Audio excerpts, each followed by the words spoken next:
Salad के लिए आपने क्या करना है कि एक कैबेज ली, ये इतना हिस्सा निकाला, ठीक है, हल्का सा आपने दबाना है, ठीक है, उसके बाद से आपने फाइन जूलियन करना इस तरह से,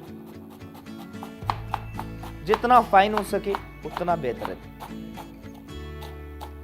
उसके बाद बीच से कट लगाया, उसके बाद वो ट्रे जिसमें हमने सैलेड करना है तैयार, आपने दोस्तों एक कैबेज सेट की, ठीक है, इस तरह से कैबेज सेट की, बंद गोभी और साथ ही लेते हैं कुकुम्बर, खीरा, इसके स्लाइस काटने आपने।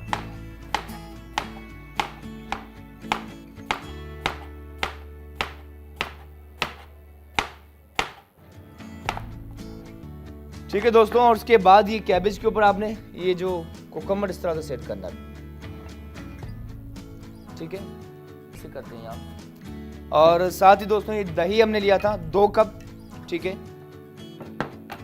मसालों में दोस्तों सफेद जीरा भुना हुआ जरूरी है, हल्का सा जैसे रोस्ट करना, खुशबू आने लगे, 1 टीस्पून, ठीक है दोस्तों। और जीरे के बाद काली मिर्च कुटी हुई आधा चाय का चमचा, नमक हस्बे जायका ऐड करने के बाद अच्छी तरह से मिक्स करना आपने, ठीक, अच्छी तरह से बीट करना है। और बीट करने के बाद दोस्तों ये योगर्ट के ऊपर इस तरह आपने दही ऐड करना है, देखिए इस तरह दही के ऊपर इस तरह से, ये जो कुकुम्बर के ऊपर, खीरे के ऊपर इस तरह से आपने दही डालना है, ठीक है। तो ये रायता सैलेड काफी मजे का।